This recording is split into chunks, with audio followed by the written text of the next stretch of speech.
Rob Dew reporting for InfoWars Nightly News and PrisonPlanet.tv. This vaccine report looks at the propaganda that is used to try and scare people into getting vaccines.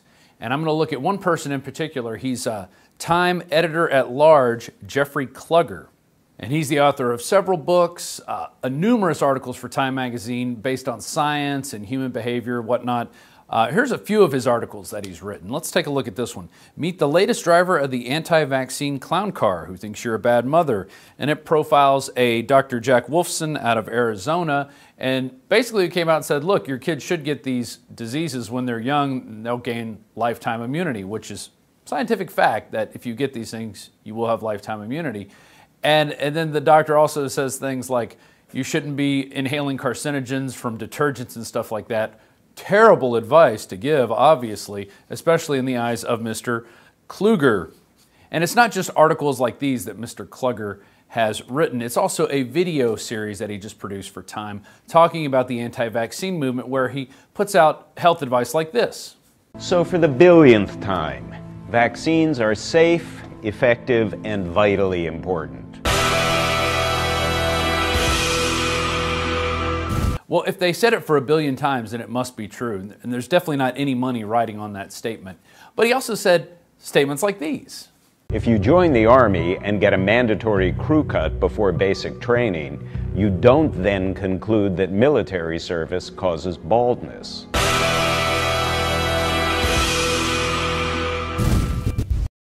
Funny how he mentioned the Army, because back in the early 2000s, the Army was pumping up our veterans and enlisted men with tons of vaccines, including the not really tested, not really safe, not really effective anthrax vaccine. But then in 2004, judge suspends military anthrax vaccinations. For a second time in a year, federal judge ordered the military to stop requiring the anthrax vaccinations for U.S. military personnel.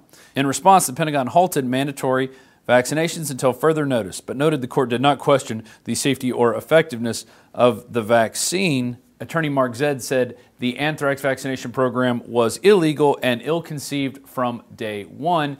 Vaccines are safe, effective, and vitally important. Mr. Klugger then goes on to attack Dr. Andrew Wakefield.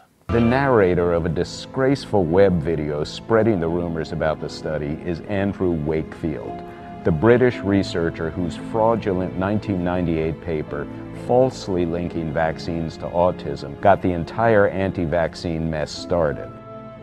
Even though, as we posted in earlier videos, that Andrew Wakefield's co-author was completely exonerated in the study, Andrew Wakefield is working on getting exonerated, and there have been many studies since then proving the link to vaccines and autism. Yet people getting advertising dollars from Big Pharma will always disagree with you, especially Mr. Klugger. Let's look at another article Mr. Klugger has written. How climate change leads to volcanoes. Really? He's serious about this, and on there is a picture of a SUV driving, and in the background a giant volcano out of Iceland is spewing forth its ash. And of course he's correlating the fact that SUVs are causing climate change and causing more volcanoes. Just go talk to the dinosaurs about all the SUVs they used to drive and all the volcanic activity that used to happen on our planet. And you'll see there's a direct correlation between SUVs and volcanoes.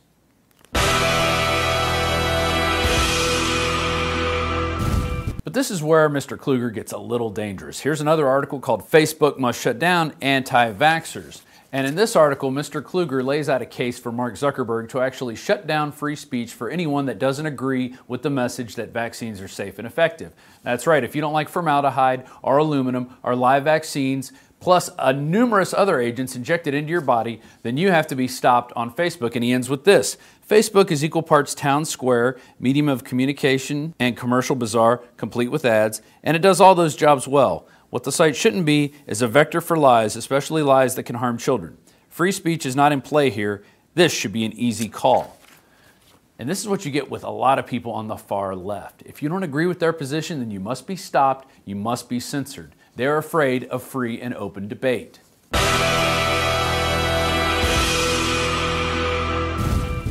And our final piece of propaganda comes from CBS's Chicago local affiliate, where they had the article, Could Polio Make a Comeback in the U.S.? And it's complete with a video report put together by their anchor, and it's got doctors in there saying stuff like this. We have a perfect storm for polio to make a reappearance in the American scene. Someone could come from Pakistan, from Nigeria, from Afghanistan to the United States, be a carrier of the virus, and then pass it on to people who are not vaccinated. Polio could happen this afternoon, or it could happen 10 years from now. And the anchors follow up with more information on how the vaccine actually eradicated polio, even though all the charts and studies show that polio was well on its way down before the vaccine was even introduced.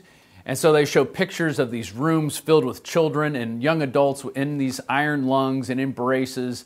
But as Dr. Blaylock points out in a seminar he did, this was due to this. You know, this is what they use. Of course, this is where they collected cases from multiple states. They brought them to big centers. And so you had large numbers of these iron lungs operating, but this was people drawn from 10, 15 states to this one center. But it makes a nice picture to scare the daylights out of Mom, and of course she's 25 years old, so she has no concept of the days of the polio outbreak. But that's okay, because the polio vaccine's obviously safe and effective, right? Even though it admits in the insert that it's never been tested to see if it causes cancer, mutations, or impairment of fertility, and you can read it right there in the insert. But what's interesting about the polio vaccine was that up until the 60s, it contained the SV40 virus. And this is a virus that has been proven to cause cancer in humans, and it was taken from the kidney cells of monkeys. So up to a third of the polio vaccines up until 1961 could have contained the SV40 virus, which then gave you cancer. Vaccines are good. Governments that have been caught doing secret experiments by killing people in mass are trustworthy. So stay vigilant. The only way to combat this propaganda is to expose it at the source. This has been Rob Dew for Infowars.com and Infowars Nightly News.